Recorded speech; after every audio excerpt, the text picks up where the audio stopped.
Mina Kimes very casually yesterday said, yes, the Bucs will be in the Super Bowl again this year because all the good quarterbacks are in the AFC and the Bucs defense is great and Tom Brady seems to have picked a good place to land. Billy has been obsessed with The Masked Singer for several years. We have sound now, Billy, of Tom Brady addressing on his Let's Go podcast. Are you excited about this? The rumor of whether or not he was on The Masked Singer. The whole thing seems to be beneath him. I would not think it seems like an absurd rumor. I don't think that I'm going to. Let's see what it says, but I'm just going to tell you I'm not going to believe whatever he says. Okay, very good. Were you, in fact, perhaps the Masked Singer? I don't know where they get all these things, so they got to talk about something. It wasn't me. I wasn't masked, and I'm not a singer, so that wouldn't really fit my profile. I'm basically good at one thing, which is throwing passes. Other than that, I'm basically worthless. Thank you. Pro's pro. You see how he took it? You see the little laugh, like while he's giving the answer? That's how you do it, Harvard boy.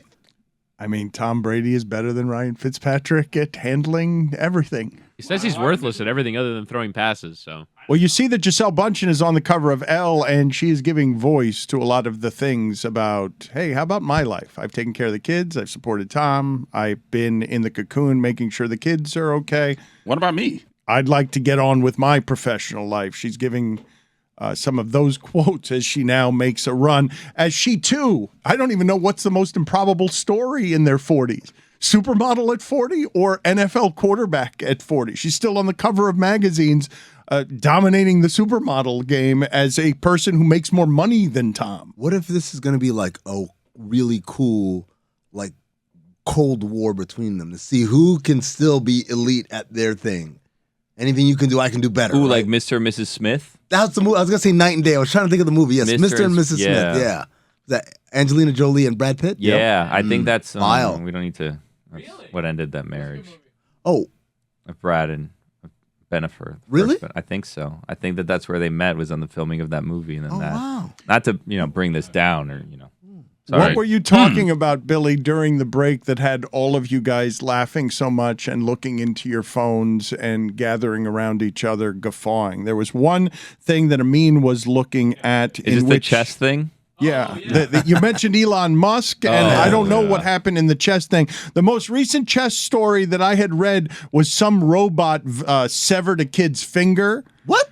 A chess-playing kid's finger because the kid moved too fast, and the robot that was playing against the kid, it wasn't on purpose, I don't think. The robot's like, not your turn yet. The robot accidentally injured the kid. What is the chess story you guys were talking about? So Metro UK has this tweet out this morning. It says, the world of chess has been rocked by the biggest scandal in years. I just love the notion of chess having scandal. Well, the last one was a robot cutting off a kid's finger, so this one has to be in terms of headlines, I can't imagine. You're just going to read the headline to us? Yes. The world of chess has been rocked by the biggest scandal in years after a player allegedly used wireless anal beads and its vibrations to signal his next move. Erroneous. Iconic? Let's find out. Click on link. Erroneous. See, this is what we call smearing gotcha journalism. Pay attention, Harvard boy. This is gotcha journalism because the player wasn't accused. This is what happened. You've got the number one chess player in the world lost to a 19-year-old who was ranked 100 and something. It was an improbable upset. Is that a thing though? Chess is not a thing where you have to be super old to be super great at it, right? You can have a 19-year-old that beats the best in the world. Sure, but he was talking about rankings. It's more the player's ranking. pedigree, yeah. Yeah, he was a low-ranked player, and he beat the number one in the world, right? And so there was a buzz about was this guy cheating, right? Was he receiving signals? And the kid said, well, I didn't have anything on me. And then Elon Musk weighed in via Twitter and said, what if he had anal beads that wirelessly buzz? And that's where the guy is he's accused. He wasn't accused of that. Well, he was accused by Elon Musk. Yeah, but that's not an accusation we take seriously. Well, it was in a headline, and it's really just an excuse to put, a cheating scandal that involves anal beads in a headline. And chess, which, of the activities in the world in which one would use wireless anal beads to get an advantage. I did not have chess being that one. I didn't have an advantage being gained in any form of anything by wireless anal beads, except perhaps sex. I mean, I guess if we're saying that they could potentially allow you to gain a strategic advantage, I can imagine something like poker would be one where, like, if you're trying to read body language or something like that. I'm trying to entertain the possibility, but the whole thing just makes absolutely no sense. Can you imagine hearing the vibrations in the chair, like just like that? I mean, that's I ridiculous. think it's got to be a little more subtle. It'd have to Turn be down more that setting, subtle. Roy. I think that's a Get good down way to to get 3 or caught. 4. The metal chair. Somebody who likes it a little bit vigorous. Oh, wow, you have it as a folding chair, a metal folding chair. Yeah. Kevin is something that you could, like, get a massage from in a sharper image. Yeah. It feels like the only Sharper Image. Are they still open? Or Sharper Image is Can't still be. succeeding? No, Not like an online store now? I think they filed for bankruptcy. What's No? the other one? What was there? Brookfield or what? Brookstone. Brookstone. Yeah. Brookstone. Still I had to. You guys Biggest will be. year ever last You guys year. will be amused by this. I had no success. My poor wife. I had no success traveling a Miami Beach sporting goods store, Ross, TJ Maxx, Target, trying to find an athletic protector so that yesterday's Kane costume wouldn't be internet friendly and allow everyone to see my junk through those tight red pants. And so my poor wife had to invent a championship belt just to protect that region of my body because I was never able to get a protective cup. But as I was walking through all of these stores, I thought to myself, how are any of these places still open given that so many people are now finding this stuff cheaper on Amazon and just getting delivered to their house? Wait a minute. You couldn't find in a cup at Dick's, pardon the pun? Dick's was not on the beach. The sporting goods store on the beach is not Dick's. But no, I would have been able to find one in a sporting goods store. I cannot tell you how appalling and sad the sporting goods sections are at Ross and TJ Maxx. Oh, man. They're not sporting goods stores. Is it? They just happen to sell cleats in the shoe section. No, but they have a couple things where it's like, maybe I can find something there, and you go through, it's like, They what had is they had a this? lot of things I didn't want and would have never thought to look for. No, you're doing it wrong. An athletic cup would have been something that I would have more expected to find there than some of the things I did find there. Is this the Ross and You've never TJ been to Maxx Ross. right there at Lincoln Yes. on Lincoln? No, it's not the one on Lincoln. It's on 5th over here. Oh, okay. The one on Lincoln, by the way, that's where I said I've never caught COVID this whole time, but if I catch it, it will happen at that Ross Because you went to the Total Wine to get some liquor, probably, right? No, because I was just stuck in there. No, I went to the one on Lincoln.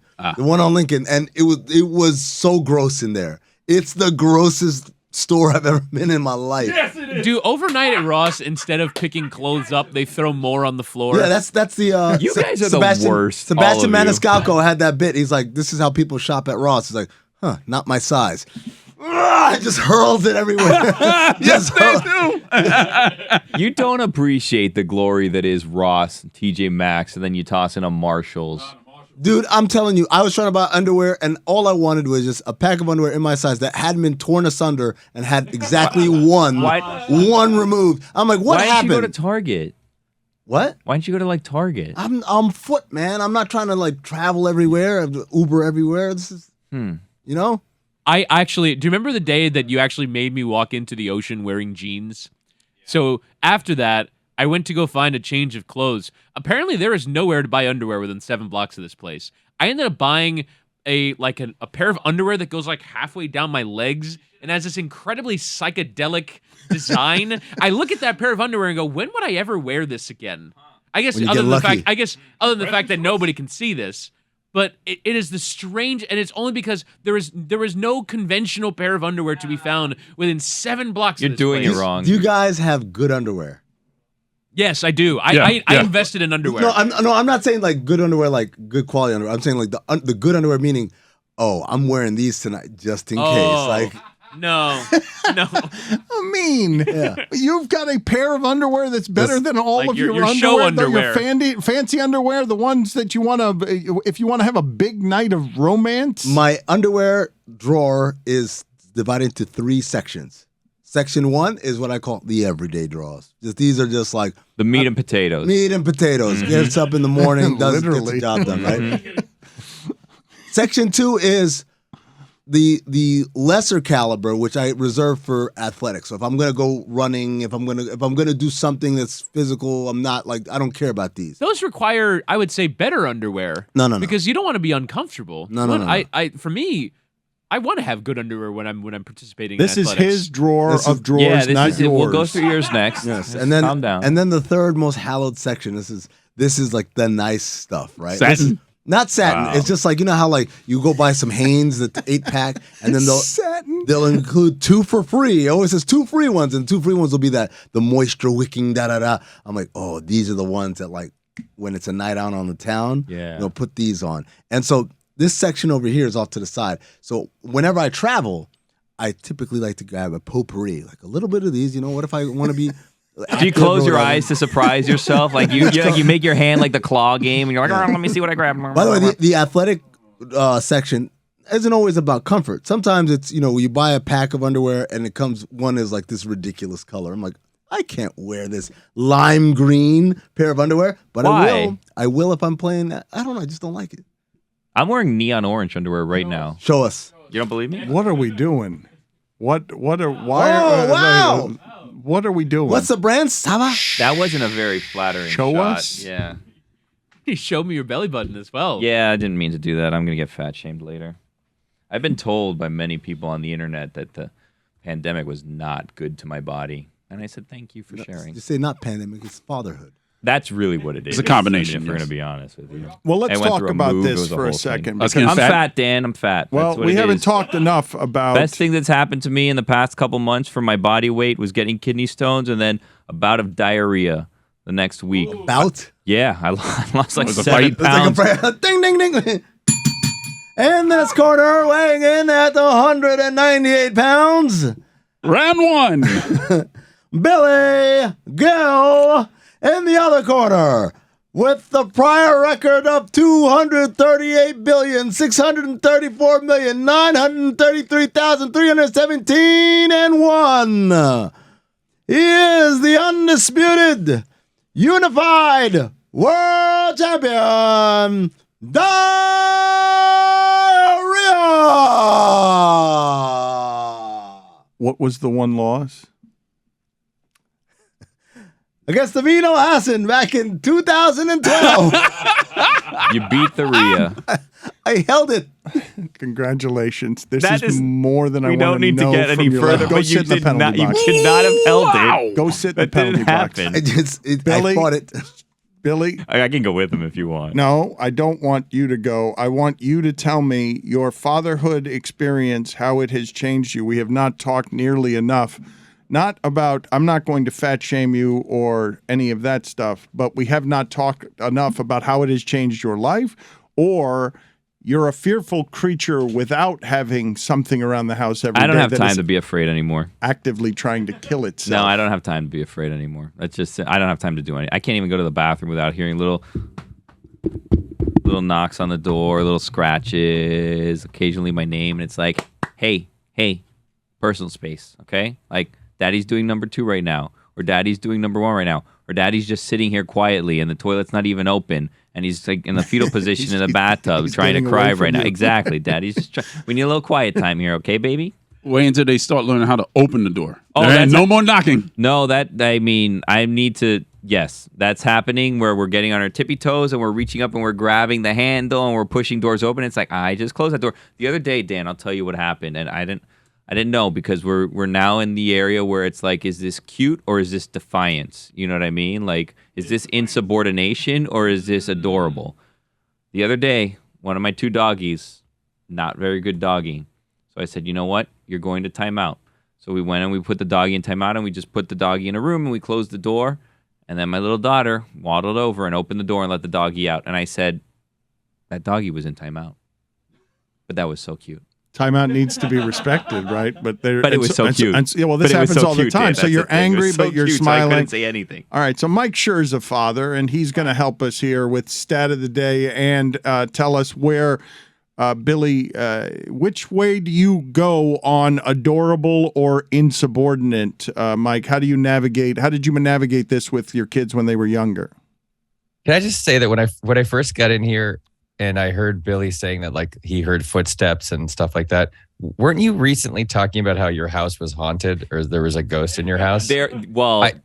I thought you were talking about the ghost. I thought the ghost was coming into the bathroom. I'll have you know, it's been double confirmed that there is a ghost in my house. One by a tarot card reader and the other by Ricky Williams. So 2 people have told me that there's likely a ghost in my house. And I'm glad that that's what you listened to and not moments before you joined where we were talking about diarrhea and I showed my underwear and then I was worried about getting fat shamed. So thank you for joining us. Adorable. Show's been very poop heavy the last couple days. Heavy. This is Amin's fault, I would say. It's certainly not me who's doing this. Adorable or insubordinate on the young kids?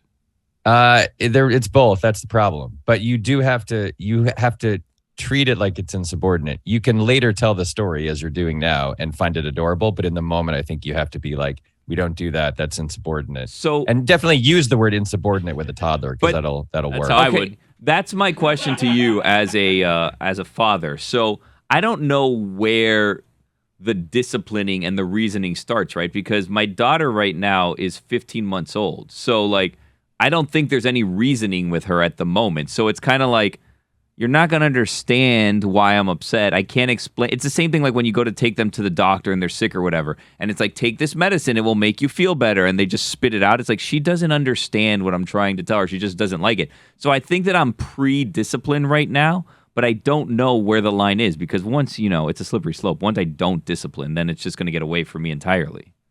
Yeah, I think you act as if they understand you, I think. And it's as much for your own practice as it is for anything else, but you like explain in the best childlike reasoning you can why you're doing what you're doing. They won't understand you, but it gives you the practice of saying like, here's how I handle these sorts of situations.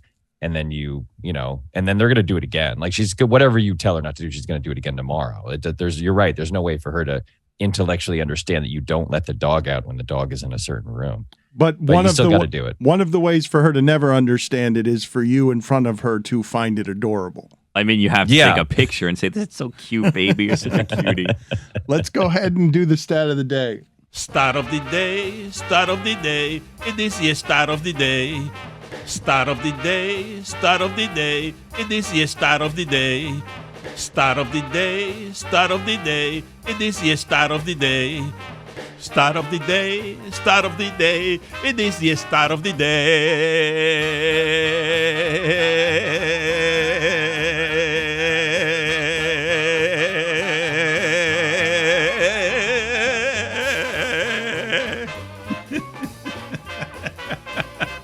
Have we been talking about Brett Favre at all today? I was just going to ask you about him, actually. I really was. It was going to be my first question when you were done with Stat of the Day. Rummaging through welfare funds to build volleyball stuff for his daughter is just unbelievable. Let's credit Anna Wolf and the other journalists at Mississippi Today who have been on the story for like 2.5 years. So it now appears that in addition to sexually harassing Jen Sturger until she was driven away from the New York Jets and getting paid $1 million for essentially a no-show job, that legendary gunslinger Brett Favre and the former governor of Mississippi, Phil Bryant, conspired to pay him $5 million out of the state's welfare funds to build a new volleyball stadium at the University of Southern Miss, where, weirdly, coincidentally, Favre's daughter happened to be playing volleyball. But listen, I'm not Billy Corbin, okay? I'm here to talk stats. And I want to give you some Brett Favre. I want to give you some Brett Favre stats. Brett Favre is the all-time NFL leader in both interceptions with 336 and fumbles with 166. He had 502 turnovers in only 302 games. Now, granted, he didn't lose all those fumbles, but he still fumbled 166 times. He had 59 more interceptions than George Blanda, who played football until he was 48 years old. He had 6 seasons where he had as many or more interceptions than he did touchdowns. His career passer rating is the same as Trent Green, who played in the same era. But here is the only Brett Favre stat you need. Brett Favre has the same career passes interception rate as Jameis Winston. 3.3% of both of their passes were picked off. He is Jameis Winston, but he played longer. So in conclusion, Dan, Brett Favre, you know what they say, he was like a kid out there on the field in that he threw the ball the way a kid would throw it, where it could be easily picked off by the defense. In conclusion, Brett Favre, compiler. That is my accusation.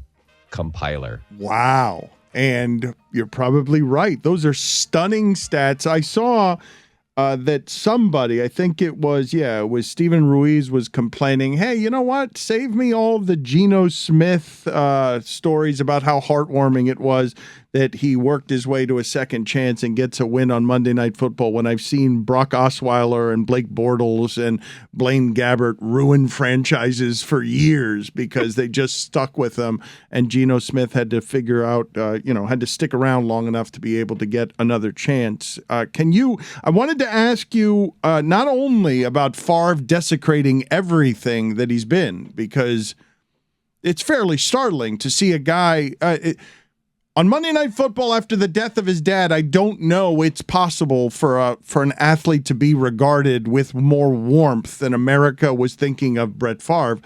The whole game has changed. The quarterback who took over the Packers in his stead changed it by only getting intercepted 5 times a year. And now how are we supposed to be remembering Brett Favre, eternal legend, Hall of Famer?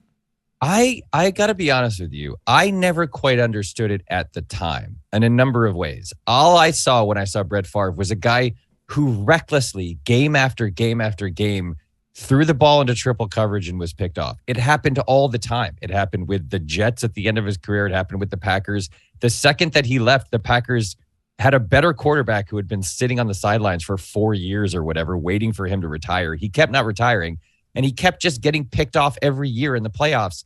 He was like 13-11 career in the playoffs with a bunch of teams that should have gone way farther. That is the weird thing about Green Bay, is we're now back-to-back quarterbacks, franchise quarterbacks, who everybody thinks should have won a lot more in the playoffs than they did.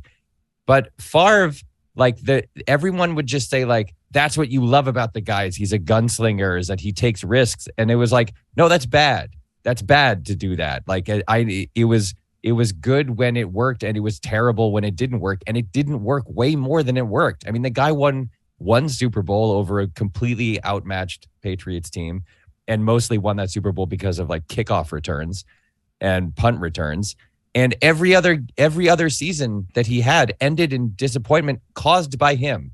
It wasn't like other quarterbacks whose teams fall apart around them. He was the reason in many, many years that his team didn't win. I looked this up too. Everybody thinks of Brett Favre as like clutch, right? You think about like, how many fourth quarter comebacks, like late game heroics. He had 28 fourth quarter comebacks in his career. You know who had 29 fourth quarter comebacks in his career? Vinny Testaverde. Like, Brett Favre is not the guy that everybody remembers. And frankly, when he played that game on Monday night after his dad died, I didn't think that was cool. I mean, my attitude was like, okay, if that's the way he grieves and heals, who am I to think that's bad? But I was like, what are you doing? Go be with your family. Don't be playing football. Like, I thought that was an odd choice, and I thought it was even more odd the way everybody celebrated it, as if it was obviously the right decision. That didn't seem like the right decision to me. Again, I don't know how the man grieves or processes grief. I'm not saying he was wrong. I just thought it was weird that we universally decided in America, oh yes, that is heroic. It didn't seem heroic to me. It seemed weird and like a sad thing to do. Oh, it fits so well, though, in all of the sports stuff and escapism that we do. What do you do with Lamar Jackson, given that his record, and we still do this today, winning at that position, except if you're Lamar Jackson, is the measurement of how good you are.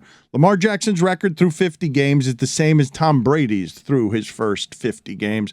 And before the season starts, he says nope to $250 million because he wants more of it guaranteed. And everyone is noticing, well, wait, if Deshaun Watson gets all the guaranteed money. Then Lamar Jackson, once that precedent has been set, then Lamar Jackson is going to want all his money guaranteed, but it's dangerous to guarantee money to a guy who plays that physical style at that position. So you see what's happening with Lamar Jackson and think what? I think he deserves to be paid all of the money that he wants to be paid, given how good he is and how good he's been as a quarterback. I further think that if like Jimmy Garoppolo is getting paid whatever he's getting paid to back up whoever he's backing up now, and if Jimmy Garoppolo gets hurt as he does all the time, that the fact that that Lamar Jackson is a mobile quarterback and has like higher injury risk, Jimmy Garoppolo, all these guys get injured. Everybody gets injured.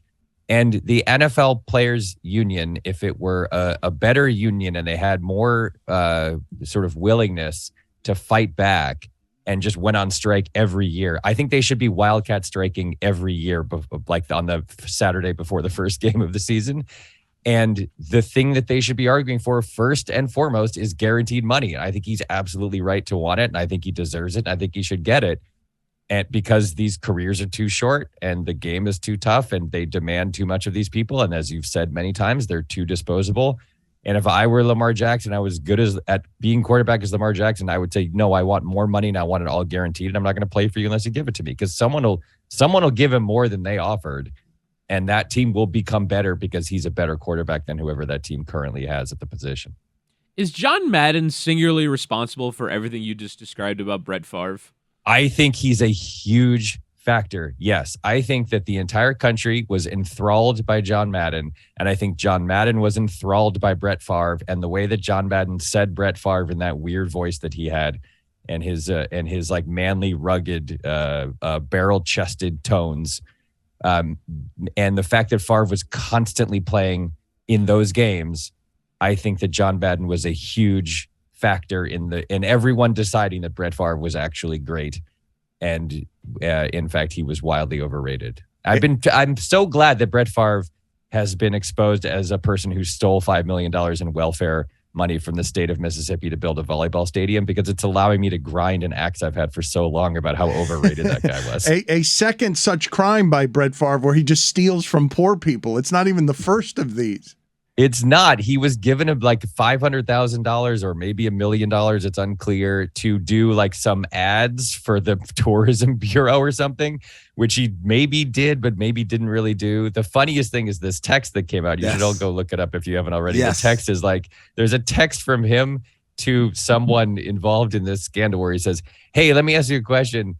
If you pay me, will the media ever find out where the money's coming from?" And they're like, no, don't worry about it. And I put this on Twitter yesterday, but if you're ever in the position where you're texting a government official and saying like, "Hey, if you give me public money, will anyone ever know where it came from?"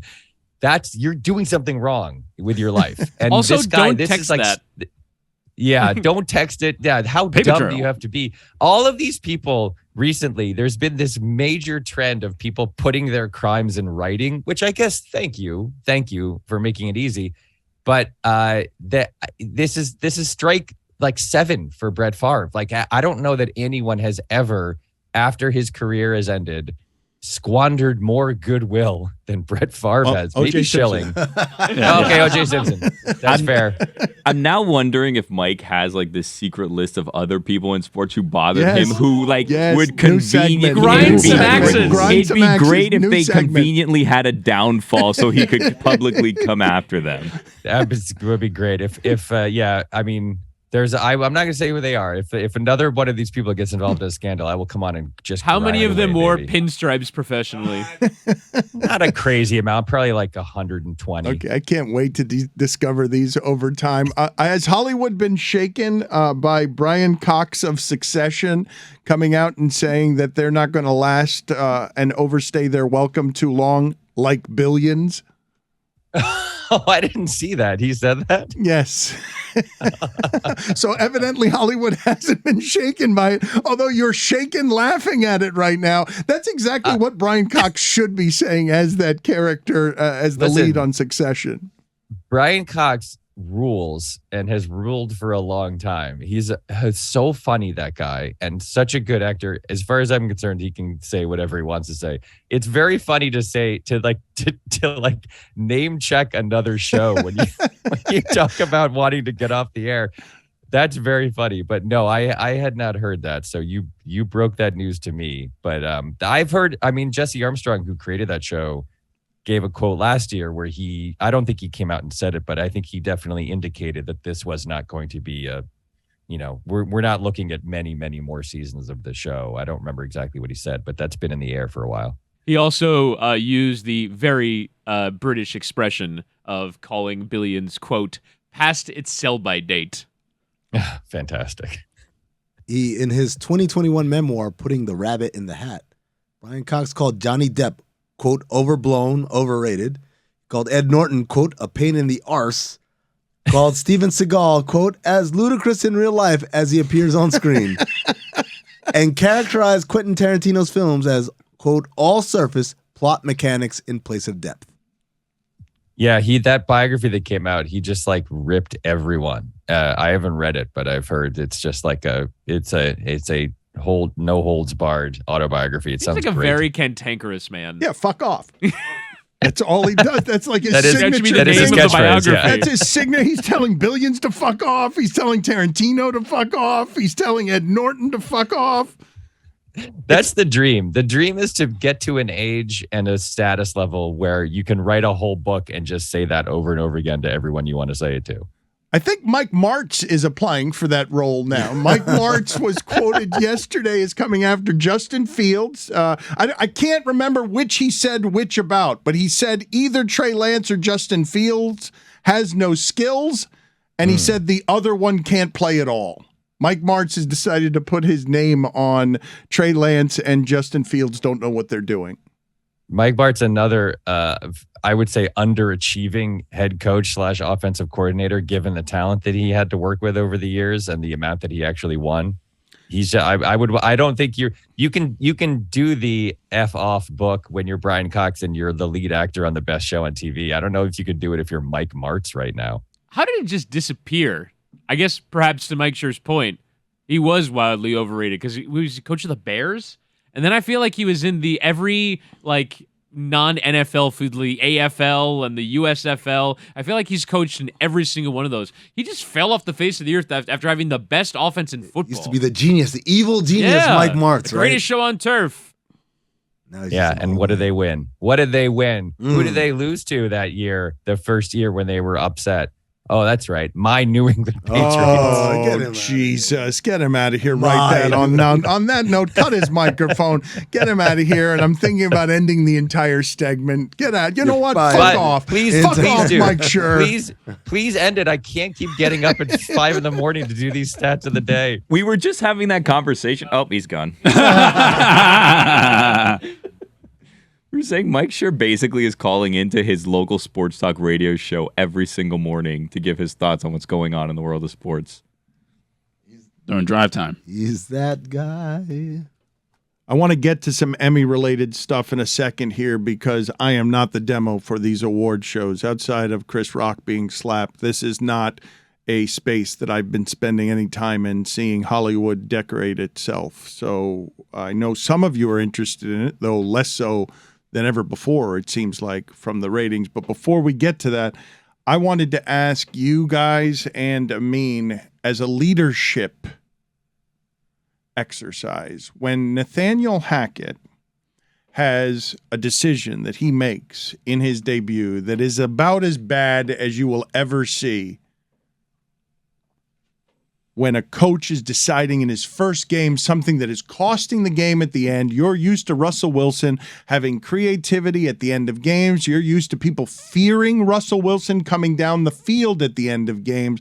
And Nathaniel Hackett not only stepped into that and decided, nope, a 64-yard field goal is best for us in my debut, but mismanaged the whole end of the game, then defended it afterward. Russell Wilson said publicly, quarterback speak, he agreed with the decision as well.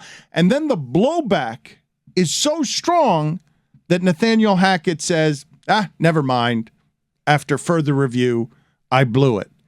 I mean, what's the right way for a leader to handle any of that? Because I think that once you've done day one of I'm doubling down on I was stupid, I'm not sure you buy yourself anything with the admission the next day, given what we just saw, given it was an epic collapse, it was your first game, you've created distrust by looking like a boob at the end of the game and neutering Russell Wilson. When you come back the next day and say, yeah, my bad, under normal circumstances, I would say the admission and saying that buys you something. I'm not sure in football leadership it does, though. And I don't know whether I'm wrong or not, but when I heard it, I'm like, good of him to go ahead and say, you know what, I got that wrong, but I don't think it buys him anything with his fan base.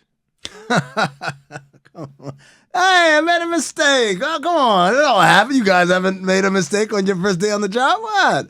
That's what You're going to continue this role-playing bit thinking it worked so well the first three times you did this when it didn't work any of the times? It's the most effective teaching tool we have at our disposal, Dan. It allows people to transport themselves from a merely intellectual conversation to an actual visceral feeling. Oh, wow, I'm the reporter. He's the coach. That's how he handled it. It's miles better method of teaching than just talking. Let's do this. I mean, you're Nathaniel Hackett. I'm a reporter. Again, we're doing this. We're at the press conference. All right, hold on. Any questions? Coach, do you regret your decision to attempt a 64-yard field goal at the end of the game on Monday night, now knowing that you lost the game? Hey, look, it's all right. You know, hindsight's 20/20. If I had it another way, I probably could have done it the other way. You know, but look, hey, we would play the results, and the results weren't what they needed to be. So we'll just be back next week, and we'll be better. Isn't that what he did? No, he didn't laugh. You gotta laugh. Oh, you need to laugh. The key. That chuckle is needed. Yes. The chuckle undercuts any tension. It makes everyone relax. Like, oh, you know what? He's right. This isn't that serious. It makes him look even dumber. No, like you're laughing it off. What made him look dumber was wasting all of those timeouts with 3 seconds and 4 seconds and 1 second left for no reason. Coach, why did you waste all those timeouts with 3 seconds, 4 seconds, and then 1 second remaining? Jess, that's a great question. I'm glad you asked it. I just felt like at the time we needed to reset what we were doing out there. But, you know, I mean, hell, I could have used them at the end, huh? Yeah. It's something to take into account as we move on to week 2. I totally believe in your leadership. I think if you're him, you go with a dad joke there. You're like, yeah, can't take him to the next game. I don't know the right way to handle any of that once you've lost the game that way. But it's not that. I don't think the right way you don't think so? I mean, I guess like in any human realm, if someone made a mistake and they owned up to it, like that's a good thing. That's a trait that I want in a leader. No. But I think it's like in particular, there's something about the way that he looks as well, where he just looks like a coach that you want to hate. And everyone watching that game viscerally felt this guy doesn't know what he's doing. And that's the worst possible feeling you can have. And then to then acknowledge, I didn't know what I was doing in front of a nationally televised audience. There's just something about that position in that job that doesn't lend itself to it. You got to pull a stugotz there and just double down and be like, nah, it was the right call. I'll kick a field goal from 80 yards. It doesn't matter. I trust my guy, Brandon McManus. I trust my guy. It. Exactly double right. down. Or this is another thing that you do. You just say the numbers said. Just say that a lot, and but then people go, the numbers didn't say that, though. No, the numbers were the opposite. My numbers said it. My numbers said I it. threw it in practice. The numbers said. My sheet said. No, the numbers said. And you just always say that. Oh, you don't like my numbers? Make your own numbers. No, this is what you say. You say, you want me to show you the numbers? Oops, can't. Proprietary. Sorry. That's exactly right. So true. Gotcha. Gotcha. So we just stink as a culture in admitting that we're wrong. Yeah, you got to lie there. Yeah, absolutely. You can't admit stuff. You didn't learn from Trump. Jokes aside, they've done studies on this. I remember I learned about this in grad school. They've done I wish I'd gotten this part before the jokes. I wish you had dismissed the asides as an aside and gotten to this part. This is the part I was asking you about. So they found that when you own up to mistakes, the thing that we all hold in great esteem, admit when you're wrong, stand up like like a grown-up, put on your big person pants and all that. What ends up happening is you get blamed. And the people who eventually skate and move past it are the ones who deflect, deny, dodge, dip, and basically act like stugotz. That is the way in corporate America to rise to the charts, is to not accept blame and not take responsibility or ownership or accountability of anything. Blame others even. Yep. You didn't want me to kick that field goal? Rush had gotten it on 3rd down. His fault. Yeah. How about this? How about he gets me a first down next time? Do you guys remember when like the worst thing you could call a politician was a flip-flopper? Oh, we've done this. John Kerry? We've done this show. Oh man, I must have been out. I mean, it's amazing because I think, maybe the tides have shifted in terms of like holding people accountable now seems to be like the trendy thing, and being like, you know what, I was wrong, and then everyone's like, all right, cool. We forgive you. But I don't know if that actually happens. They'll call in you real a life. flip-flopper. I say, before he said it was this. Now he says this. Make up your mind. Which one is it? That's the political ad, by the way. It's like they always go, which one is it? I think Make up your mind. I think there has been so much shame just inundating an ocean of shame has overcome. Forgive me, actually, I misspoke. I think that what's happened with the shamelessness of what is happening right now everywhere throughout scandal is that no one can keep track of all of the inconsistencies, and now you just keep lying and you just pollute people with just you're questioning one inconsistency and you're getting now 10 more, and you just can't keep up with it. And we're not I don't know how that happened or when it happened, but it makes me long for a time 15 years ago and the quaintness of flip-flopping. When that happened, it sits next to you every day, and it's sat next to you every day for 18 years. Even going back, I don't think there's ever like the head of a massive thing that you're like, you know what? That person fucked up royally, but then said, you know what? I made a mistake. Let's make them in charge because they owned up to that giant fuck up that cost us all this money and ruined the company because they were honest. I don't think that ever happens. So the only successful people you're saying are Liars the people who and double cheats. down and are like, I didn't do anything wrong. Your interpretation of what I did is wrong. I'm telling you, man, look around. Look at who's in charge of everything. Look who rises to the top. It's always someone who's got a lack of scruples going on, right? Like low on the scruple meter. That's what gets you ahead. I'm sorry, kids, if you're listening right now, everything mom and dad are telling you about being a good and decent person, it's incorrect. It's a great graduation speech. I hope I get a chance to make a graduation speech where I get to tell people, you know what? Reduce your scruples. You'll climb higher. Reduce your principles. Enough with this Pollyanna, behave the right way. The way to be a billionaire is to make sure that you feed and profit off of injustice. And also, accountability is huge. Culpability is huge. So it's your job to make sure to hold everybody else accountable and culpable for things. Others, exactly. Not you, though. Don't ever turn that laser onto yourself. It's always outward. Pew, pew, pew, pew, pew. So look around. Look to your left. Look to your right. Blame one of these people before you're done today. Were those lasers you were shooting? What was it? Those are accountability lasers, Dan. Yeah. This whole conversation is maybe very sad about the state of our being. I think you Wake only up, get buddy. away with that if you're super wealthy or powerful, though. I think And white. if you're a But that's regular how you guy, get there. if That's you're- how they got there. which is mostly white guys. Yeah, Roy. Exactly. I think if you're like a regular person, like everyone hates you. Isn't it Oh, wild? no, I didn't say you're going to be liked. No, you're not. You're not No, going to be liked. You're a horrible person. Like, there's very different things between success and like success is like you're a terrible person that no one's gonna like and everyone's gonna MF all the time. Yes, but you'll be successful. Yeah. In the words of the great movie American Gangster, you're successful, you get shot at you. What are you going to do? You're going to be unsuccessful? Frank, you could be unsuccessful and have lots of friends. We could be successful and have enemies. That was Armand Asante talking to Denzel Yes, it Washington. was. Has he ever won an Emmy?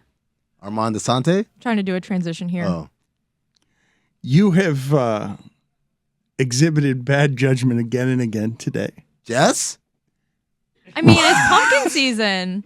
I'm a little high on life right now, all right? I was talking to Amin, Jess. Don't Speaking allow of high. him to put that on you.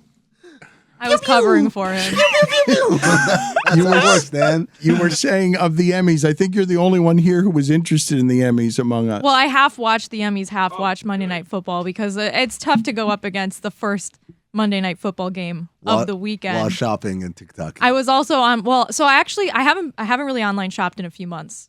Believe it or not, I actually don't really buy that much online, but I like to look and see what's out there. Amazon doesn't count, right? For the I don't use Amazon very often. What? I probably place like 1 or 2 Amazon orders every Day. 3 months. I'm gonna place one No, right now for you. I go In to your the honor. store. I love going to the store. very old-fashioned thing about me, love a store. Love walking in, smelling things, touching things. I always accidentally pull things off the hangers and my friends get really embarrassed. I have like a very I like to fiddle with things a lot. I like to see fiddler. something before I buy it. I don't like having to buy shit. And I hate returning stuff because the post office is a nightmare.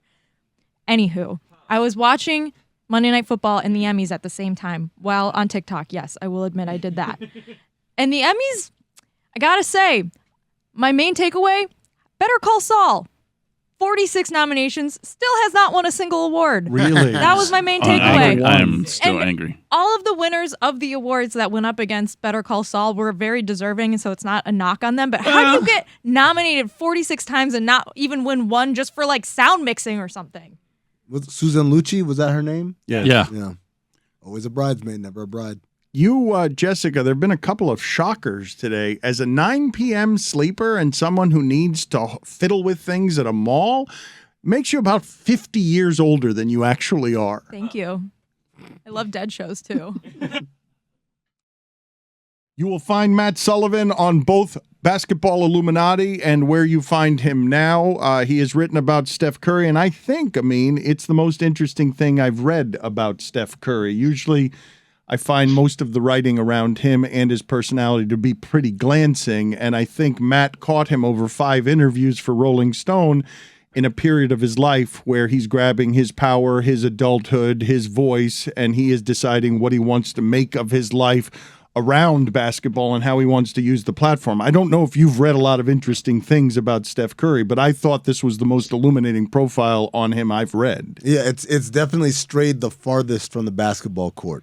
It's a lot of what you just mentioned, him understanding who he is and what he can accomplish by virtue of who he is. Matt, what do you feel like you learned, and thank you for joining us, that most surprised you? That Steph is more contemplative, more almost dark than you would get from his kind of joyous Under Armour persona. He is in therapy, which he was going on and on and on about, because he does feel the pressure of these expectations to be this golden child. And I think, we made a deal when we signed him up for this story that there had to be real talk. There'd been so much ink spilled on this guy over the years, profiles on profiles on profiles. So we made it a requirement that he'd have to talk politics, mental health, real life shit. And then, I went and talked to like 25 people in his orbit, friends, family, entourage, teammates, coaches, and asked them to, spill the tea. And so I kind of asked them what they would ask him. And in many cases, asked for stories that hadn't been out there. And we kind of had a deal. I won't use this unless I check with Steph first and ask him for the full story. And, Steph didn't say no to anything. He answered every question. So it was pretty unvarnished, at least for him. And he's pretty calculating about that varnish. What do you mean deal? How does this work? You get the cover of Rolling Stone if? Usually musicians give us a ton of time, and I think Steph just didn't have a ton of time this summer. The day after the Warriors won the championship this year, the editor-in-chief of Rolling Stone, emailed me and said, we'd love to do a cover story on Steph, focusing on his activism. How can we go about getting him? And approached his PR people, and they were excited about some of the off-the-court projects he's launching and philanthropy and whatnot. And we were like, give us what you got. And we ended up getting, I think, like 3 hours, maybe stretched into 5. And we're like, we're not going to do this if it's another puff piece. We're not going to do this if it's another boring profile. We're going to do this the Rolling Stone way. And I think he bought in from the jump. You said almost dark. Why almost dark? I think I caught him maybe in a period where his head was spinning a little. He'd been on vacation and then with kids and then with family. And I think he's starting to see the end, right? And when you're on the mountaintop, there's nowhere else to look but down. And during the pandemic, he took a hard look at himself, a hard look at his entourage, which he kind of switched up, and started to lay some track for his legacy, for his money, for his family. And I think he's starting to see the end here, even though he's totally in denial that he's, in anything but his prime. What did you regard as the strongest opinions he had on stuff? I would say abortion. I mean, it was a wishy-washy opinion, but I was really surprised that he wanted to go there on such a hot topic. I was asking him about his endorsement of Joe Biden at the 2020 Democratic Convention, and I was like, that's a really bold move. Your wife was telling me that she was a little trepidatious because you got your cute kids on camera for all the Trumpian trolls to come after you. And he's like, yeah, it was great, except I wasn't sure because of abortion and stuff like that. And, he's this mega religious dude, and I think he has to reconcile that for his religious fans and his non-religious fans and not be seen as like too God-fearing, but he is. And so it was interesting. Like, he'd been thinking about abortion. His mom had told him that she'd almost had an abortion with him, that she did have one with what would have been an older sibling. And I think he's trying to figure out like how liberal he is versus how much of a sweet Southern Bible Belt Christian boy he is. So I found that a difficult and yet fascinating topic to broach with him kind of across the political spectrum. You have spent time with athletes. You know where the arrested development resides. You know how you can sculpt a singular skill to the lopsided detriment of all sorts of other things in your personality. How much of an adult were you encountering? How much of a changed person were you encountering, or a different person were you encountering than the one you thought you had an idea about? One interesting part is I kind of opened with him by giving him a copy of my prized possession, Bill Russell's autobiography memoir. Russell just died, and we were talking about how the first time he'd spent with Bill Russell, he was kind of this kid, and they talked basketball, and he didn't even realize all the kind of civil rights activism that Russell had done back in the day. And now that's kind of all he wanted to talk about. And so I think he's looking a lot more off the court. But I think what changed about him is like he realizes this power. He doesn't just have it and focus on basketball. He realizes that while every word he's saying to me will be, listened to, he knows that. And we'll get to his throwing shade at Stephen A. In a second. But he realizes that he can wield that power for good. And I think that was more mature, but also more calculated. And he is so meticulous in sculpting this image that, in confronting his past, it also became clear to me that he cared about looking at his future. And, we even did a poll on like how popular he is. And we found that Americans like Steph more than both Trump and Biden. They love him as much as LeBron. And most of the remaining, I think it was like 8%, who either still hate or dislike this kind of God-fearing, do-gooding, golden boy, are basically old white dudes who are both fans of football and the fake billionaire real estate mogul from hell. But, I think he wants to maintain that popularity. And I don't know if he's willing to stretch himself more than in conversation with me, in real life with people who look up to him so much. And I think that's a deep internal struggle, is how far to go versus how to maintain that popularity. Where is he with the activism? I would say he's 1 foot in, 1 foot out. He's done some great behind the scenes work, showing up at gun prevention, some, clinics in East Oakland with Steve Kerr and Clay. And I found it interesting that Draymond didn't show up to that one. He's also marched in the streets for George Floyd, Breonna Taylor, low-key in 2020. But flash forward to now, you got an election year and someone we can all agree upon in divided times. And he said he's up for going on the campaign trail in the middle of the season. I don't know if he's actually going to do that. I talked to Stacey Abrams, who's counseled him and LeBron on some of their more political maneuvering. And she's like, yeah, we'd love to have him out on the trail. And I'm like, so are you going to? And she's like, well, he's kind of busy. And so I'm not sure if we've gotten very far. Steph said we haven't gotten very far since the strike in the bubble by the Bucks and everyone, which kind of led to a little bit of change and like a social justice coalition and some promises from ownership. But Steph, I think, realizes that he said the league is pretty united on some of this stuff, but it takes guys of my caliber, LeBron's caliber, to kind of circle the wagons and really go for it. I just don't know if that's lip service or not. He hasn't had a lot of time to do the activism. Where is he with Under Armour? So this is complicated. I think you kind of have to understand the history in that Steph left Nike for Under Armour for like $4 million a year. I think it was 2013 before he became a mega star. And within a couple of years, he won a championship, and Under Armour was suddenly worth, I think he was estimated to be worth $14 billion to Under Armour. And he knew that. He knew he mattered to them and to Kevin Plank, the founder and then CEO, who has this kind of myth of founding Under Armour out of his car when, in fact, he was selling it out of his grandmother's $31 million mansion in Georgetown.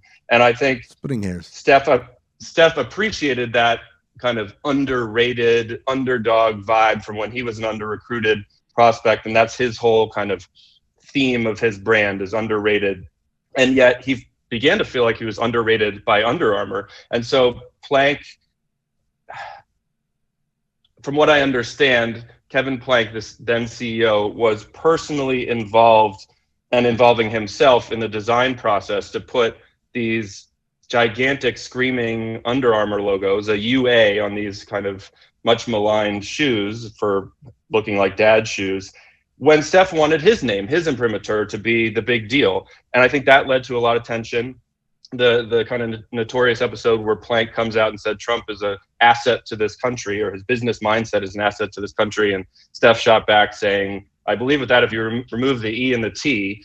and so that didn't go over well. They had, they both told me that they had a difficult conversation that day, that Steph knew the questions were going to come at him, but Steph remains pissed about that. And he got really pissed that he wasn't getting the resources he deserved for what became a like $200 million a year in revenue personal brand. And so they had this big come to Jesus meeting where he was going to leave.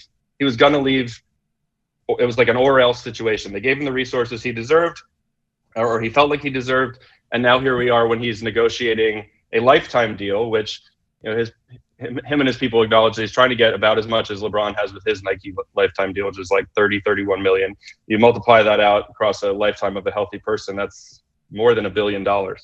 And so, he knows he's going to get this deal. He's leveraging that to as much of Under Armour's resources and focus as he can get. But there's nothing stopping him from walking away when his contract runs out in 2024 if he doesn't get what he wants. So he has a tremendous amount of leverage, and I think this underdog company is finally respecting that. What did you mention about Stephen A? What was the shade related to Stephen A? I think it was like at the end of a drive we were taking. I have it pulled up here along with a couple other things that got lost on the chopping block. He said, if one of the talking heads says something about either me or my family or something that's personal to me, I'm not the one that's going to go to Twitter and defending that or my position. Now, just for backstory, he had gone after his wife. Stephen A had said that LeBron's wife is hotter than Ayesha Curry, and it was kind of this messy situation. But Steph said, I'm very self-confident, and what I'm doing is how I'm doing. Whatever you say, either I know you're getting paid to say it and disrespect doesn't bother me, you're a clown, and he kind of looked at me and smiled and said, or it's something that I don't want to waste my breath on. That's my position. That's not everybody's position. So I was like, are you talking about KD going after people on Twitter? Or are you talking about Stephen A?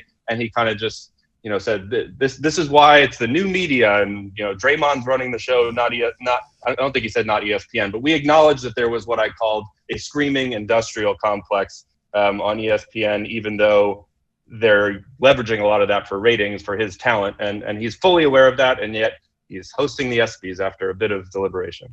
What else was on the cutting room floor that hurt you to not put in the piece? Because the piece is comprehensive. I urge you all to check it out because it is illuminating, and I imagine a lot of stuff got left that couldn't make it. Let's see what else I got here. On LeBron versus Jordan, he started saying, we were talking about LeBron, and he said, he's arguably the greatest. And then Steph corrected himself, cut himself off, and he said, one of the greatest. And he said, Jordan, to me, is obviously the greatest basketball player ever to play the game. He's a big Jordan head and respects Jordan's business acumen, and I think strives to it. He said, he thinks his brand can have as much influence as Jordan. And there's an interesting thing about how LeBron's Is he right about that? He's not right about that, is he? There's no way for Steph Curry's brand to rival Jordan's, is there?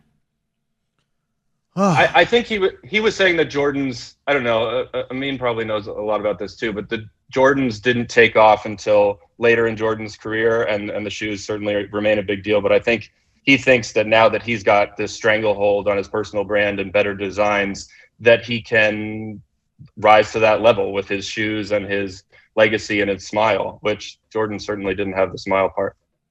Yeah, I think he's banking on his wholesome family friendly charisma.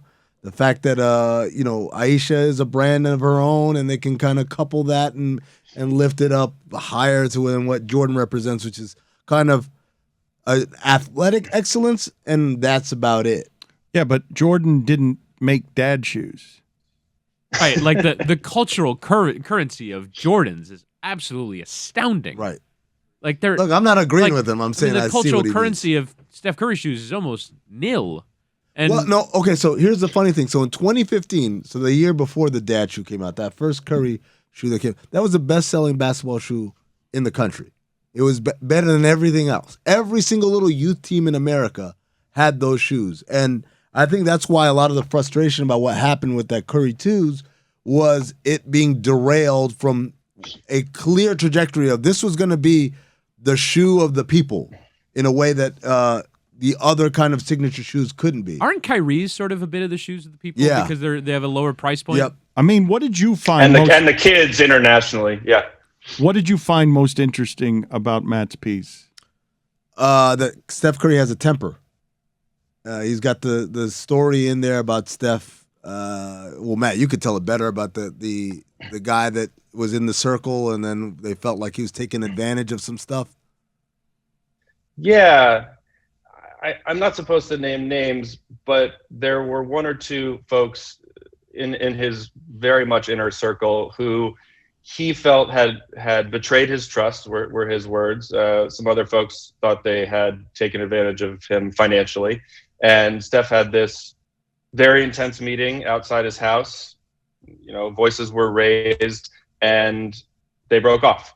And that was kind of the end of that relationship. And Steph stormed into his house, kicked a basketball into his door. His family tried to kind of console him. And he said he broke down crying and went and sat in a room by himself, angry and sad.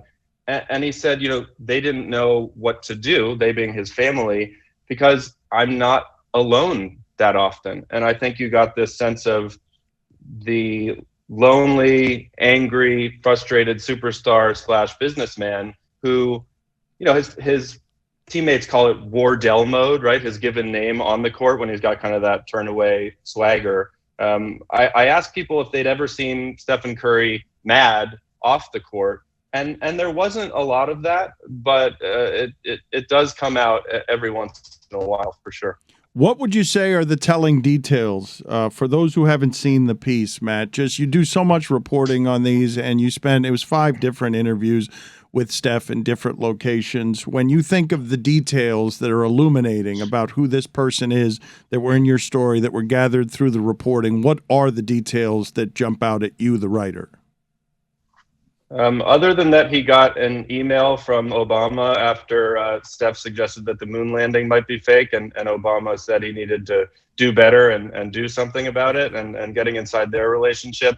I think there's a way that he's got these kind of low-key support of controversial things, right? Like Kaepernick, he very much was privately messaging, privately supporting, donating to his causes. And I think there's an interesting quote. He said, all the ways they want to nitpick what Colin's done from the time he kneeled to now, you can't tell me there hasn't been progress and change and a renewed sense of accountability among athletes. Which side of the fence are you on? Are you doing something or not? And I think he wants to do the work. And I think those details were great. His at-home life is super intense. I love this idea that he's waking up at dawn, working on his college thesis, making breakfast for the kids, dropping them off at school, going to practice, coming back. This is like in the middle of the playoffs. He's breaking out the arts and crafts to make a Mother's Day gift. And then at the same time, he'll sit around on July 4th when there was this shooting in Highland Park, Illinois at the parade. And he's just sitting there sunken and frustrated that we're having the same conversation, that he can't do anything about it, and that he's depressed like the rest of us, right? And he said, I can't do anything about this. And so they just didn't celebrate America that day. They ate lasagna and went to bed early. And I thought it was interesting that Steph Curry thinks about the Warriors Arena, the Chase Center, becoming the site of a mass shooting. He's like, I think about that all the time. So he's clearly just this kind of like heady dude, even at home, even especially at home. Matt, appreciate the work, the writing, and the piece, and the time. Thank you, sir. Thanks, guys. Thanks, Matt. Now, I was telling Sasha, Malia, Michelle, the moon landing is an important event that happened. We can't get away with figures who have a reach and a platform to cast doubt and insecurity towards science. Now, Mitch McConnell doesn't want that. He wants you to doubt the moon landing. He wants you to doubt that we Plymouth Rock landed on us. He wants you to doubt everything. Mitch McConnell doesn't want you to go to space. Mitch McConnell wants you to be groundbound. He wants you to look inward rather than outward. To not yearn for the stars. Not shoot for the moon. Governor Romney. Thank you, Matt. Thank John you, Matt. Boehner. Later, guys. Bullshit. That's what they're trying to claim now. Now all the stories are coming out. Oh, she's actually pretty nice at 2K also. Like, no, get out of here. She was nice at 2K also. There's a story. I don't know who it was. I sent it to you. It was like the New York Post or something, saying that she had like a gold-plated Nintendo Wii. Well, no, they said she enjoyed playing Wii. Yeah. And so then they heard and they sent her a gold-plated one, but they had to send it back because like security measures don't allow like unsolicited gifts from randos to get to the queen, which I felt like was a bullshit.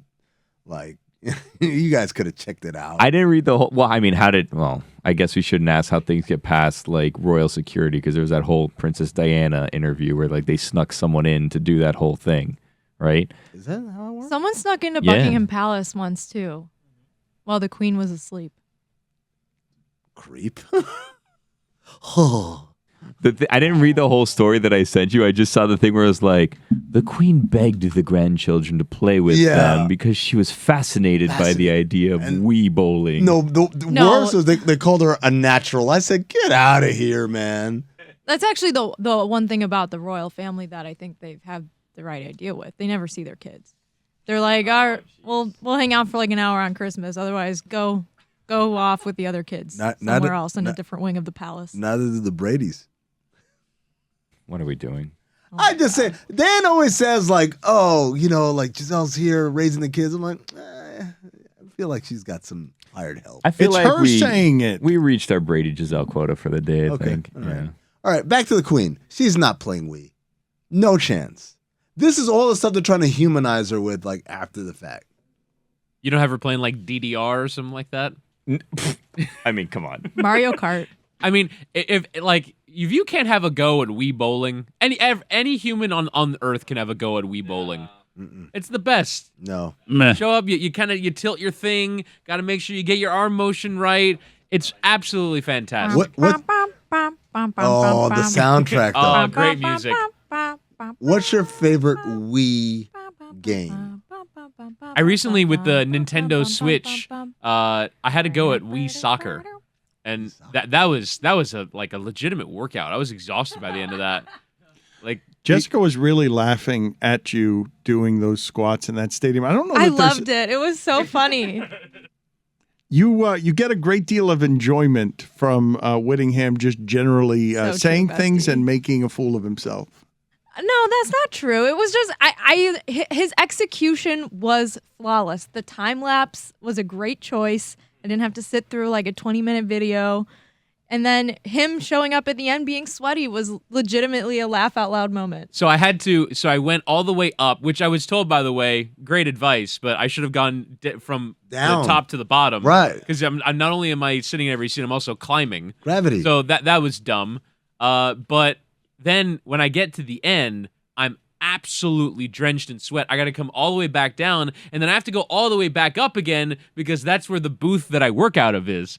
And so I record that little selfie video of me. I walk in and I see like my boss, and boss is like, "Why are you so sweaty?" And I'm like, because I just sat in every seat in that section. She's like, what? Yeah. And then I did the whole rundown of sitting in every seat in the section 4 times yesterday.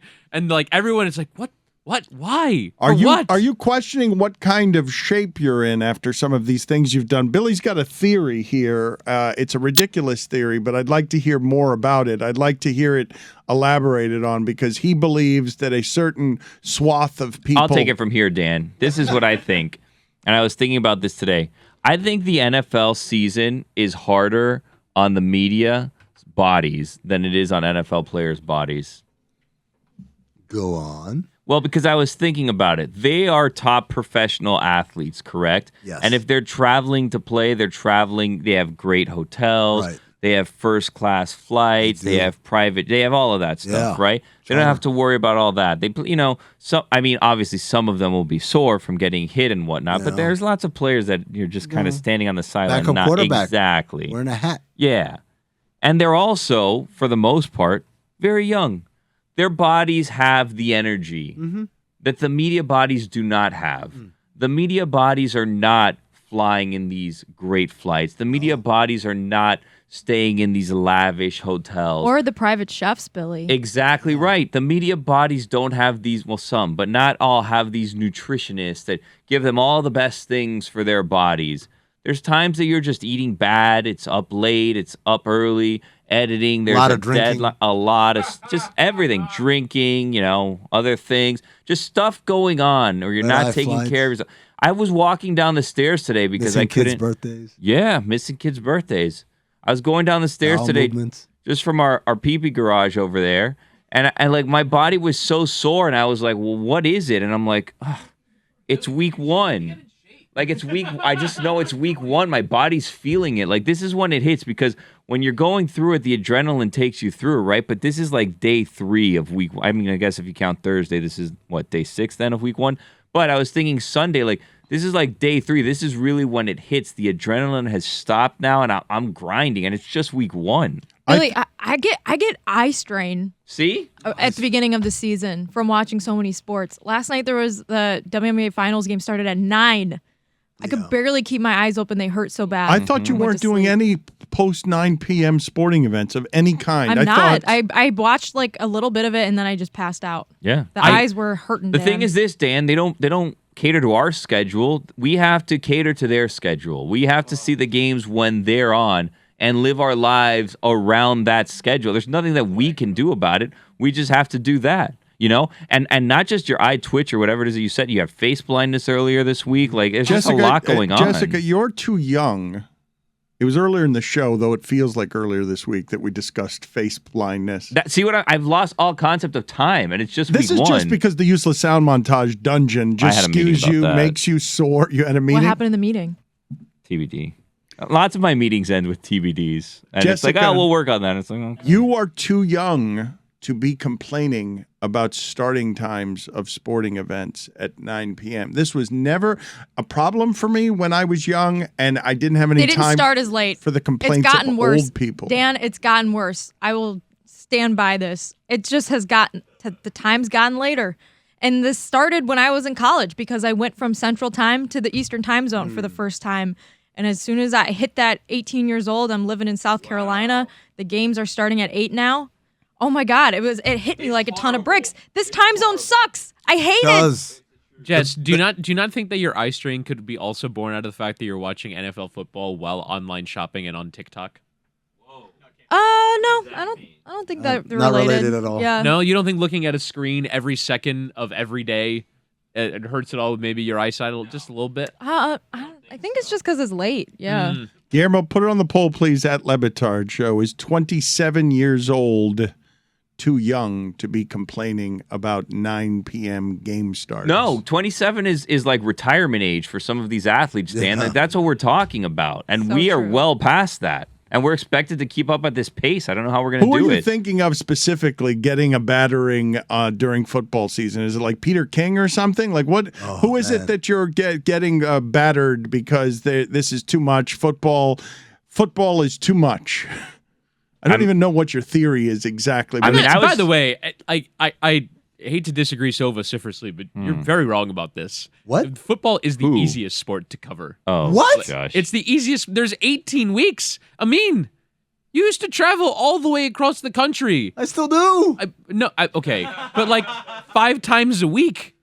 You're traveling. You're getting on a plane. You're getting off a plane. You're checking into a different hotel. You don't know what city you're in. Covering the NFL seems like a pretty cush gig. I have to be honest. It does depend on what age you are, though, because this is a conversation I've had with Stugotz a number of times recently, and it ends with me yelling, "Stugotz, you're 50," as he limps out of a room thinking he's 24 while taking flights to dead shows all over the place.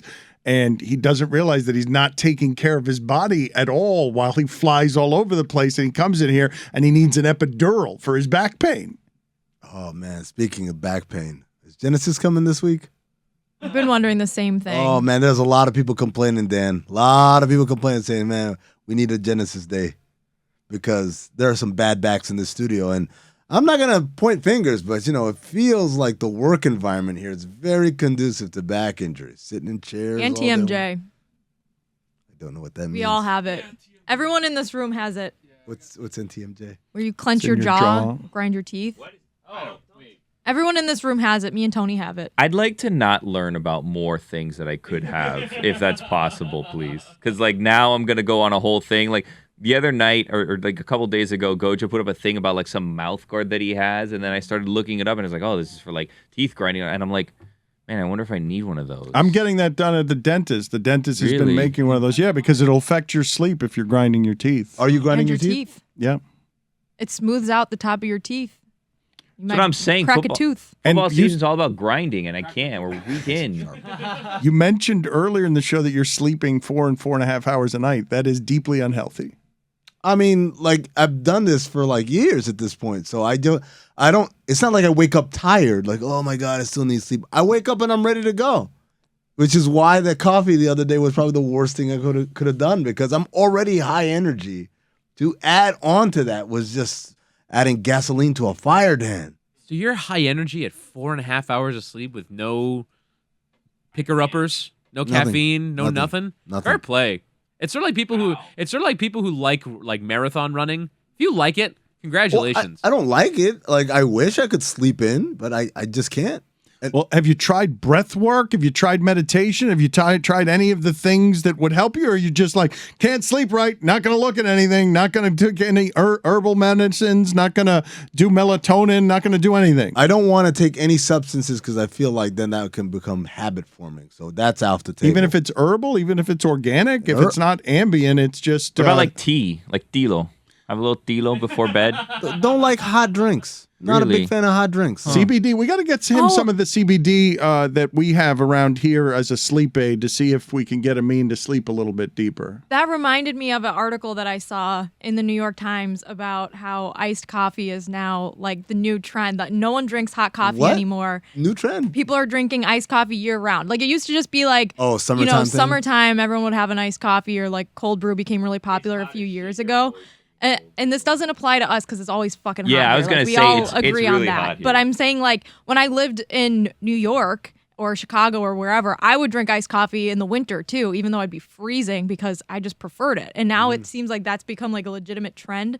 And like different places have seen that iced coffee intake doesn't decrease as much in the winter. We talked anymore. about this earlier today, and I am telling you that every single time, and this happens a lot because of all the Starbucks that are out there, that I walk past a Starbucks that is teeming like an Apple store, I say to myself, $7, $6, $8 for a cup of beans. Why did I not have this idea? I think you're making your coffee wrong. Why do I not have the idea to create a Starbucks that has become an addiction throughout everywhere, where it's one brand above all others that you are recognizing as a coffee brand for the masses? There's no second brand here. You can do Juice and Java and all the others, but there's no, whatever is second place is a distant second to the brand of Starbucks. And the offshoots as well, because Starbucks is so big that now your local coffee shop is a huge thing amongst the coffee purists. You want to go to your local place, get locally sourced beans. Also, Locally Why sourced. is it? Oh, shut up, Not to Billy. straight up.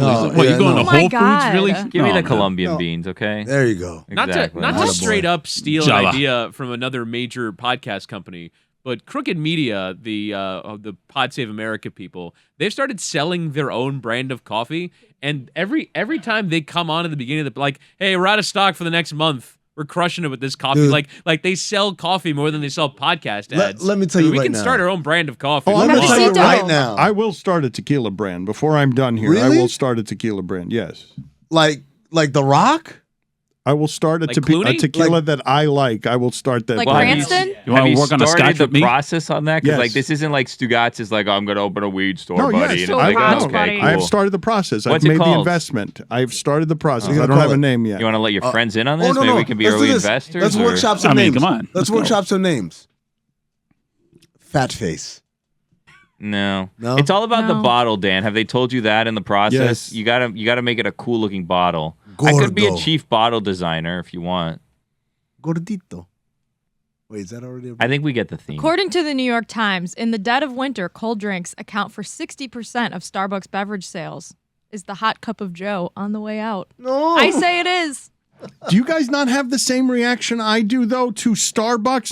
It's not just the coffee, and even by inflation prices. What this muffin, this piece of bread costs what? Like you guys are stealing money with how much you're overcharging for all of these I things. feel like the little bakeries charge way more though. They do, Like because- a hot cup of coffee at Starbucks is still like, I don't know, $2-ish maybe. No, $2. Just Yeah, for the a co- just black black, hot just coffee. black, just just for a black black hot coffee. coffee.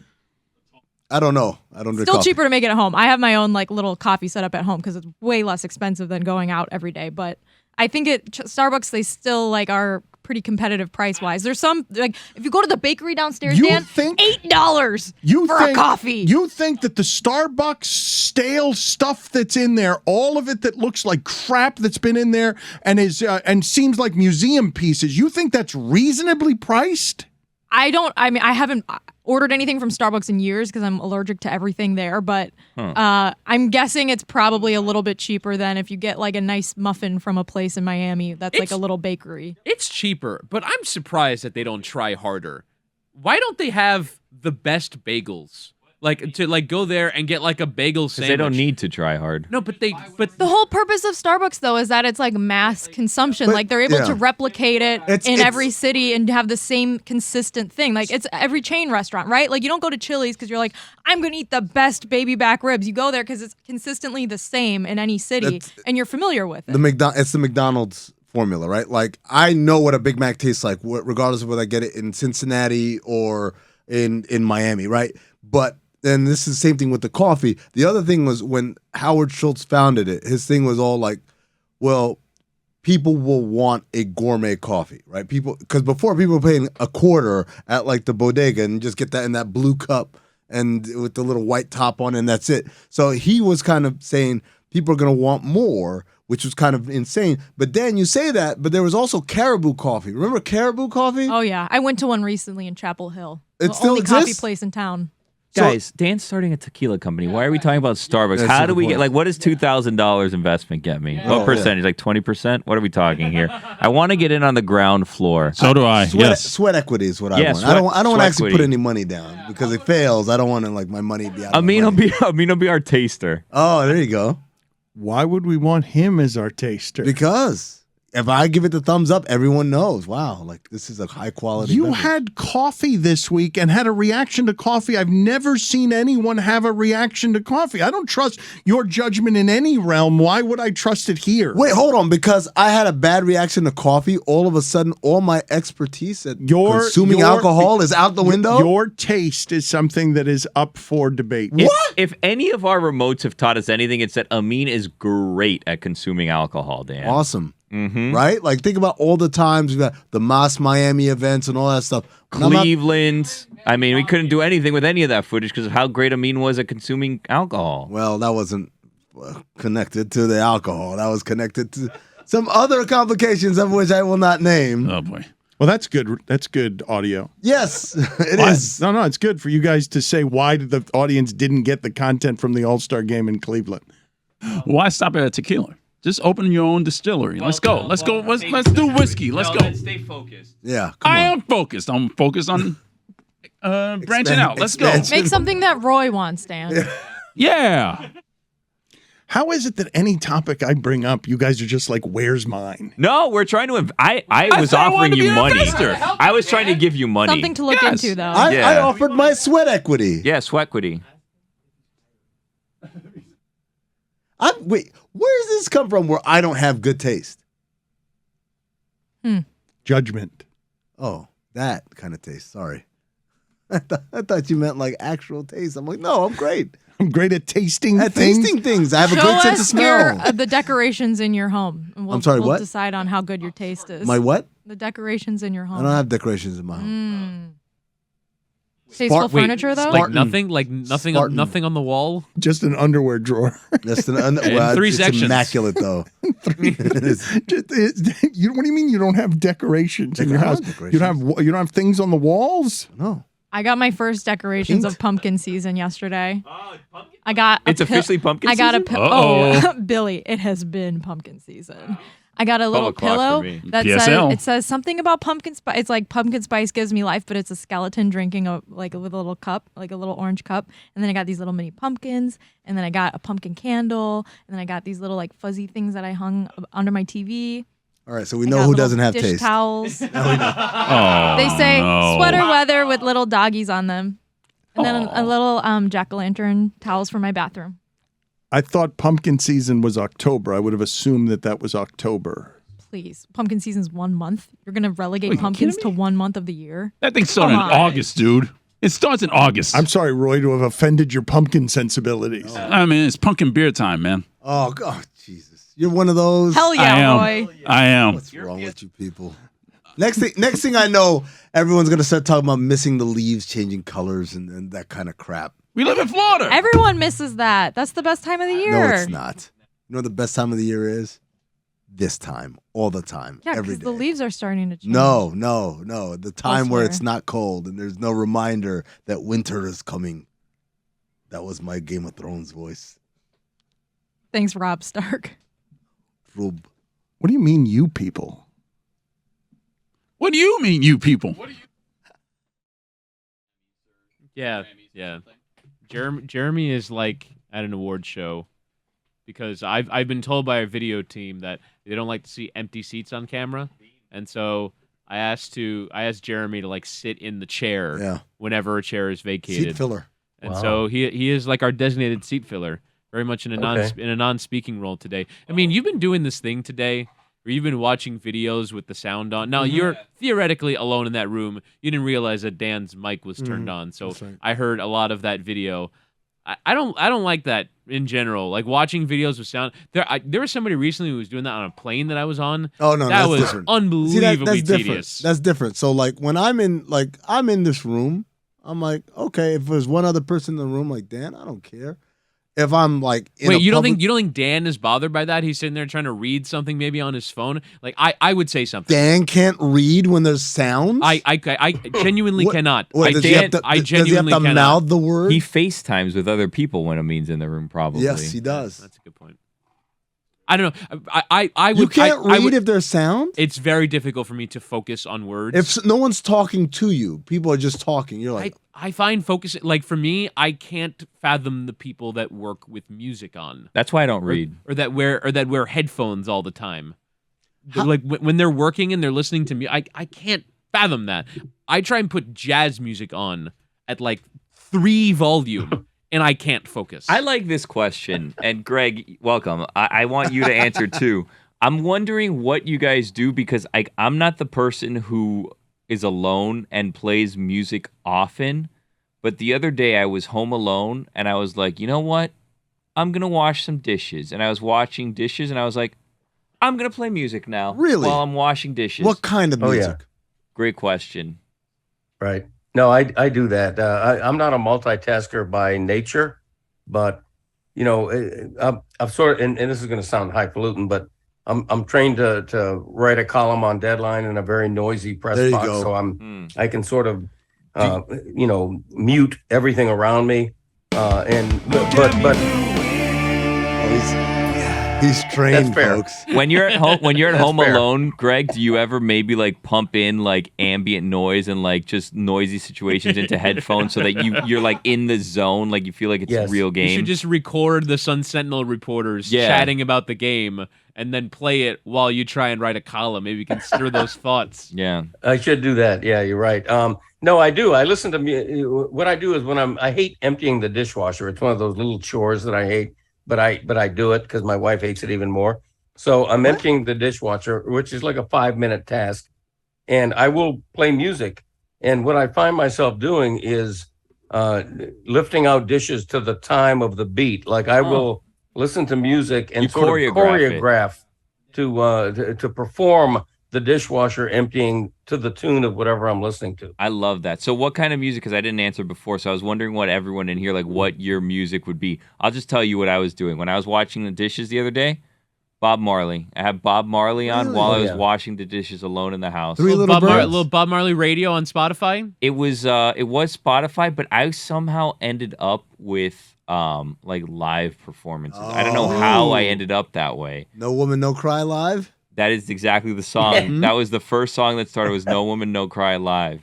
That's a little slow for emptying the dishwasher, though. No, I need something a little bit more upbeat. Three Little Birds is always a go-to for that's emptying what I was, the dishwasher. I was looking for Three Little Birds and No Woman, No Cry live started. The end, I was singing. I felt like I was performing the concert by myself. Sure. There. Yeah. Absolutely. I do that, yeah. I have music has dwindled to almost never now in my life. Anytime I have chores or driving or showering, like Woody, it's always podcasts. Yep. Podcasts now. I'm podcast about 90% of the time. Every once in a while, when I go for a jog/run, I will run to the beat of music. Okay, and so I allow the energy to like, all right, I'm in like the crescendo of a song. I like take off running, and then it slows back down, and I start like walking, slow jog again, and then I go again, and then like I kind of allow that. But for the most part, when I'm doing stuff around the house, I have an AirPod in, and I'm listening to a podcast. You know what I think for me the problem is with like a lot, especially if it's like a sports podcast, right? It's hard for me to listen to a lot of times because like we're here and we're recording for 3, 4, however many hours a day it is, right? And then there's the editing, so I'm hearing it again. And then like there's additional recording with Stugotz for Stupidity or for God Bless Football or whatever. So then there's like that. And then there's the additional editing of that. So like when I have the free time like in the car, I'm like I can't listen to like sometimes I'll drive in silence. I'm like I can't listen to more people talking. It feels too much like work. It feels too much like no, work. my brain just needs a break from hearing the same conversations over and over. There are times I think we've discussed this before. I will put on like classical music on my way home just to try and calm my brain down because it's been in overdrive. Jazz music, classical music, just something that is completely like I've looked like Sounds of the Ocean I've put on driving home before. What? Seriously. And you fall asleep at the wheel. Well, it's a good point. Greg. So the other day I was driving and I was listening to a sports podcast at 1.5 speed because I didn't have enough time to listen to it all, but I wanted to hear the whole thing for, ulterior motives. I wanted to hear the whole thing. You want to steal something? No, I mean to be honest with you, because the second part of this story makes it not sound as supportive. I wanted to listen to Dominique Foxworth's new show that he does with Charlie Kravitz. So I wanted to listen to the first 2 episodes of it, right, to support them. But you also wanted to see like where. Well, and I was making mental notes as well, and should they ask like, "Hey, what did you think?" Then I could share. I wasn't going to share them unless asked or prompted to share my thoughts on how it went. But I was listening to it because I wanted to be supportive, right? But I was listening at 1.5 speed because I only had like a 20-minute drive, and it has nothing to do with their show. It was more with the speed and more with what I was doing that day and all the editing and stuff, where I was nauseous. Because it was going so fast and I was driving and it was too many things going on that I was like, I need to listen to this slower. And when I'm just kind of sitting down, I can't be doing it all at the same time because my brain was like overloaded. For the record, that's now the 3rd time that Dominique has made someone feel nauseous. That's why I didn't want to say what I was listening to and how I was listening. It had to be said, Amin. It had to be said. Thank Do you. I mean, since you listen to so many podcasts, do you ever listen to a podcast and you realize 20 minutes in that you haven't registered a single thing that has been said? That has happened. That happens sometimes. Maybe not 20 minutes, but I listen because I also listen at speed. yeah, I don't do the 1.25 speed. I never do, but I was on a deadline of time. Not a deadline like I had something to do, but I knew I only because as soon as I get home, I know that I'm not going to be able to just sit down and listen to a podcast. I'm going to have things going. So I was out getting dog food, and I was like, okay, I have time to do this now. This is like, and I'm trying to figure out the speed to set it to based on how much time I have left. It's the same thing with phone calls. Like, you would think that I was, like, shady as hell because it's like whenever I hop in the car, I immediately get on the phone. It's like, what kind of secret life does this person have? Like, how many secret families does he have? It's like, it's the only time that I can talk on the phone is when I'm driving somewhere. You ever have this one where you're listening to a podcast and then someone calls you and you're like, oh, I don't want to talk to anyone right now. I'm in a rhythm now. And then you talk on the phone, you get off the phone, and you listen back to the podcast. You're like, where am I? I don't remember any of this. You got to rewind back. But then when you rewind back, like, oh, I remember now. But now I got to sit through all this stuff I've already heard. You know, that happens a lot when I'm watching TV. Like, if I miss something, I rewind. And then I'm like, oh, I've already watched I did see this. I can check my phone. Yeah, I can check my phone. And I you look miss it up again. Oh, I think I once did that in a cycle of 4 times. Where I was like, something caught my ear. All right, let me rewind. Oh, let me check my phone. Oh, hold on. And I did that probably 4 times. This was never really that interesting. I'm moving on. Well, that's the thing. The worst part about it is, like, I didn't miss anything. Yeah. I could have just kept going. It was fine. All right, we have Greg Cody. Go on, Greg.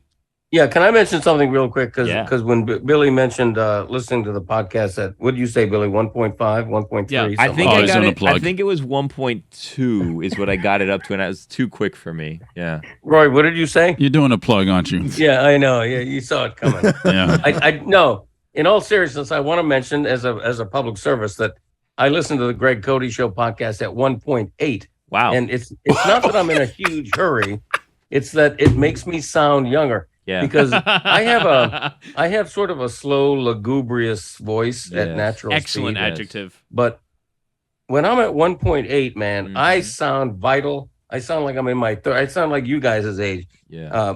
I just sound better. I sound more vivacious. And it's I've tried 2.0, but that's like I'm flying on amphetamines. Yeah. But 1.8, I actually sound like myself, but younger. Does anybody else not do that? You know what I think is important and an underrated thing in picking like a podcast partner? You need to pick someone that speaks kind of at the same pace that you do, right? So that when someone is like listening to it at a faster speed or a slower speed, it matches up and everyone's going at the same rhythm. Because if you're doing it with someone that speaks a lot faster than you, like I can only imagine if people listen to this show, if I start going, how obnoxious it is and how fast like it seems to be moving if like I'm not stopping. Yeah. I also listen at 0.5 once just for laughs. Yeah. You sound drunk. It's a trip. It's like it reminds me of the 1970s when I'd be listening to a Pink Floyd album after a couple of puffs, and it's a whole different experience at 0.5. I got to tell you. I was going to ask you if you listen to your own podcast at a couple different speeds, and then each week figure out like this episode was best at 1.8. This was more of a 1.3 situation. This is a 0.5. I'm pretty consistently at 1.8, and I want to tell you right now, I don't have the technology to do it. But if somebody could invent an app that allows your actual speaking voice to be quicker, like if there was an app where I could press a button, I could have a little insert in my neck or something, and I could download the app, and all of a sudden my voice would be at 1.8 speed. Man, I would pay $1,000 a week for that app. Greg, I want Greg, I want you Yeah. to say what you just said right there as fast as you can. Someone created an app, yada yada yada. Say it as fast. Okay, I'm going to try to go 1.8 right now. If someone invented an app that allowed me to speak just as quickly as I'm speaking now, I would totally go for that because I sound vivacious. I sound younger. I just like myself more when I'm talking in this voice. I don't think you sounded vivacious or younger. I think you did. I think I thought that was a real step forward. It was a bit panicked for me. What's the fastest? Let's go around the room. Oh, God. Say something fast, everybody. Something fast. No, not like that. Say a sentence. So, like, for instance, Cinephobe is the podcast where Zach Harper and I watch movies that are poorly rated on Rotten Tomatoes and try to ascertain whether they're accurately poorly rated or maybe they need a fair shake of it. Cinephobe is produced by Anthony Mays, and you can get wherever you get podcasts. The segment usually recaps Greg's fantasy week, so we don't usually start into the NFL season. So the first game in September, we can do a fantasy draft recap, but we'd still have another week to do before any games are played. Is it possible to delay a week to draft recap then week one? I just read Billy. You hit a rhythm there. Where I was like, whoa! Yeah. He's saying every word and he's saying it fast, and then I have actually been told by a friend of mine that I am the one person that they cannot listen to at speed because I talk too fast on podcasts. Oh, if you speed it up. Yeah, you at 1.8 would be dizzying. Probably. You really would. Probably. Yeah. All right, Greg. Well, we brought you on, and maybe the listeners can send this to us in 1.8 times speed because yesterday we failed to do this. It is time for Greg's Lobos update. It is time now for a weekly update on our favorite team, Greg's Lobos. Here is their head coach and president of football operations, Greg Cody. Visible! Presented by Visible. Switch today at visible.com. All right. People, Lobos Nation, I wish I had better news. I was commiserating with Sean McVay because he can relate. LA Rams, defending Super Bowl champions, took a big crap in their opener. So did defending PFPI fantasy champions Greg Lobos. I got to tell you, we lost 132 to 103. Lamar Jackson.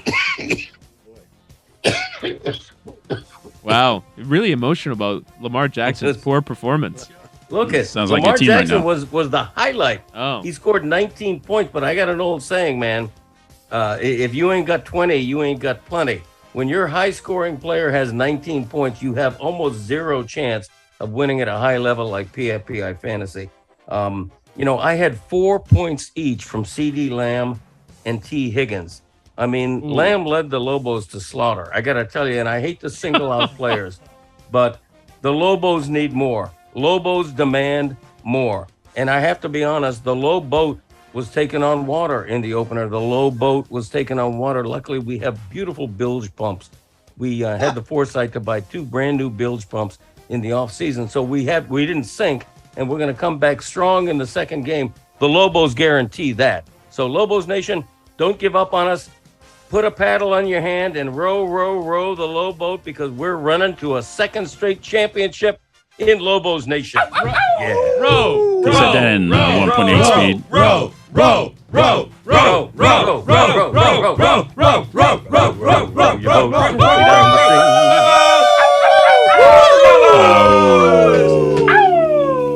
The baritone wolf in the back.